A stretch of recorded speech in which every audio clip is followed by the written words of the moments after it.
বন্ধুরা, আমি আপনাদের কাছে একটা অসাধারণ ভিডিও শেয়ার করছি। আপনারা অবাক হবেন যে গাছের তুলনায় লঙ্কা কত, আপনারা দেখলে অবাক তো হবেনই। আমি তো অবাক হয়ে গিয়েছি যে এই রকম লঙ্কা ফলানো যায়। দেখুন এই গাছটাতে দেখতে পাচ্ছেন কীরকম লঙ্কাটা ধরে আছে। দেখুন বন্ধুরা, অজস্র লঙ্কা। দেখুন এই গাছটা একবারে নিচে থেকে দেখুন প্রতিটি ডালে ডালে দেখুন দেখতে পাচ্ছেন কত লঙ্কা, তেমনি ঝাল এই লঙ্কাটা। দেখুন এই নিচের দিকে আমি ডালগুলো ছাঁটাই করি নাই, তাতে দেখুন কিরকম লঙ্কা। এই দিকে দেখুন এই গাছটাতে এত লঙ্কা যে আমি তুলে শেষ করতে পারছি না। প্রতিদিন 4-5টা করে তো আমি তুলছি। আর এই রকম ছাদ বাগানে যদি এইরকম যদি টবে যদি একটা বিনা পয়সায় বললেই হয়, আমাদের হাতের কাছে যেসব অর্গানিক খাবারগুলো আমাদের বাড়িতেই আমাদের হাতের কাছে আছে, সেই সব খাবার দিয়ে যদি এইরকম গাছে দুর্দান্ত ফলন ফলানো যায়, তাহলে এর মতন আনন্দ আর কি আছে বলুন বন্ধুরা।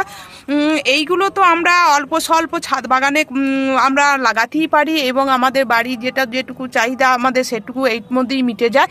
দেখুন আমার এইগুলো আমাদের বাড়ির আশেপাশে মানুষকে দিয়েও আমার এইগুলো শেষ হয় না। কতগুলো লঙ্কা গাছ আমি লাগিয়েছি দেখুন বন্ধুরা, তাতে অজস্র লঙ্কা। এই একটা লঙ্কা, এই একটা লঙ্কা গাছ, এই একটা লঙ্কা গাছ, এই গাছটাতে দেখুন কীরকম লঙ্কা ধরে আছে।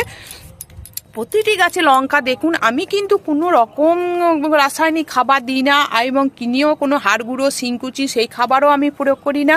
এই লঙ্কা গাছের জন্য আমার কাছে আছে যে সবজি খোসা যেগুলো আছে, তারপরে চা পাতা, ডিমের খোসা, পেঁয়াজের খোসা, তারপরে নিম পাতা, এইগুলো দিয়ে আমি গাছে পরিচর্যা করি। আর একটু উনুনে ছাই আর ম্যাগনেসিয়াম সালফেট ওইটুকুই আমি কিনি। দেখুন কত সুন্দর কত গাছ, দেখুন লঙ্কা গাছের কীরকম। এইখানের মধ্যে এই চারাগুলো আমার তোলা হয় না, তার মধ্যেই দেখুন কিরকম লঙ্কা ফলেছে।